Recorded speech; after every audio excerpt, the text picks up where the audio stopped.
Debout, Congolais, unis par le sang, unis dans le fort pour l'indépendance. Chers jeunes de la République démocratique du Congo, je viens à vous ce 30 mars 2024 à partir de Paris, capitale de la République française, où nous avons été invités à prendre part à une conférence de haut niveau autour des questions liées à la transition énergétique et savoir si la République démocratique du Congo pourrait tirer son épingle du jeu suite à ce qu'elle régorge comme minerai stratégique ou critique. Mais également, je voudrais saisir cette opportunité pour féliciter un d'entre nous qui vient d'être élu à la tête de la République sénégalaise, à savoir son Excellence Bassirou Diomaye Faye, qui a été brillamment élu au premier tour à l'élection présidentielle. Et ici, nous voulons lui apporter notre message de félicitations à travers Horizon 2023, notre plateforme politique en République démocratique du Congo.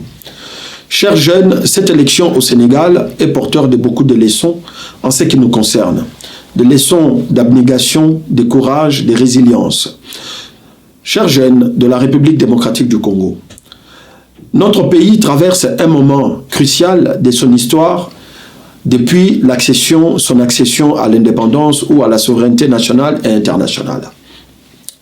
La situation sécuritaire à l'Est, la situation économique, sociale et tant d'autres, et j'en passe, posent de sérieux problèmes qui nécessitent de nous une attitude, comme nous l'avons toujours dit, l'attitude précède la responsabilité. Face à cette situation qui traverse notre pays, quelle est donc l'attitude que devrait avoir la jeunesse de notre pays en vue de l'essor de notre pays? Horizon 2023 pense que nous ne pouvons résoudre toute autre question dans notre pays si nous n'avons pas réfléchi sur la doctrine de la politique étrangère de notre pays, sur la doctrine de la défense de notre pays. C'est des questions qui sont cruciales et toutes les nations qui sont aujourd'hui des puissances à travers le monde ont aujourd'hui ce qu'on appelle des doctrines de la politique étrangère sur laquelle devra s'asseoir l'action diplomatique et sur la doctrine de la défense.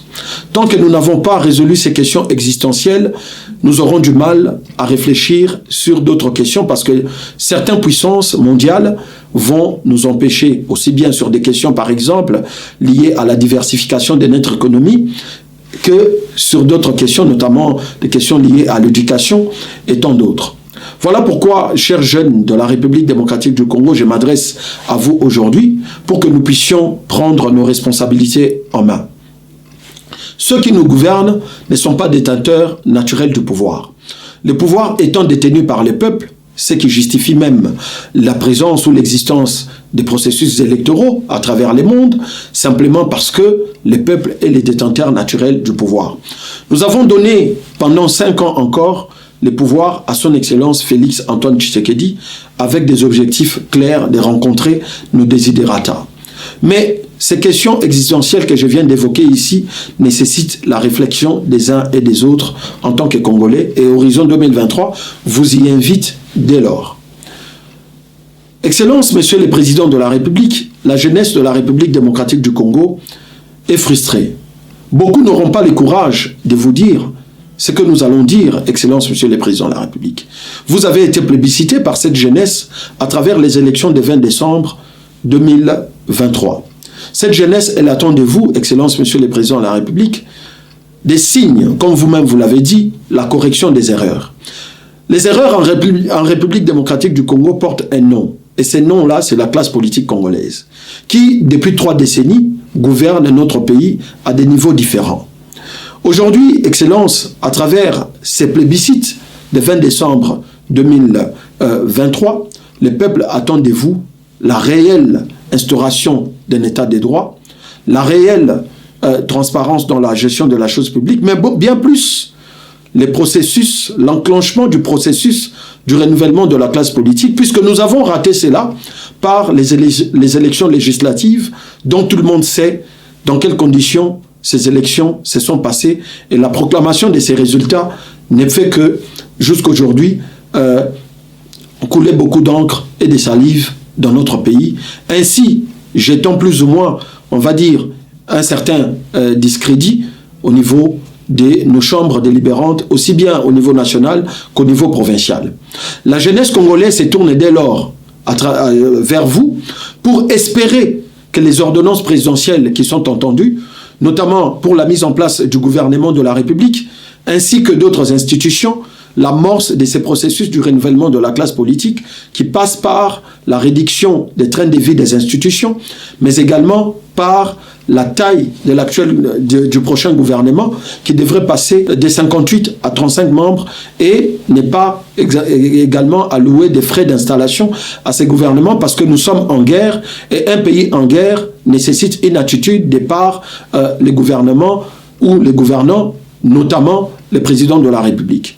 Excellence, aussi bien qu'Horizon 2023 vous réitère son soutien, Horizon 2023 se propose d'engager un débat et un dialogue franc dans la jeunesse congolaise en vue d'y sortir avec un certain nombre de propositions que nous avons déjà par ailleurs commencé à travailler en vue de les déposer sur votre table.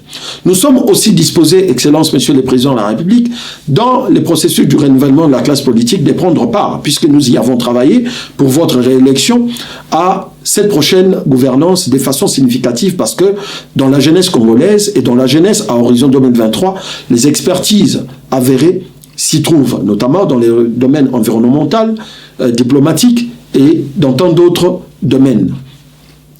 Chers jeunes de la République démocratique du Congo, avec courage, comme le disait le pape Jean-Paul II s'adressant à une certaine époque à la jeunesse congolaise, ôtons à nous la peur, ayons courage et avec abnégation et résilience, engageons-nous dans la lutte vers la reconquête de la souveraineté de notre pays.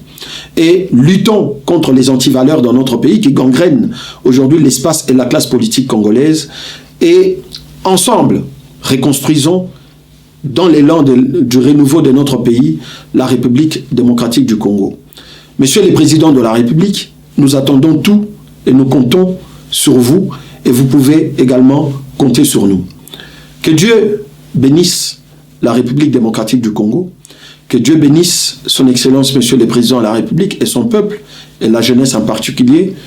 Nous avons dit et nous vous remercions.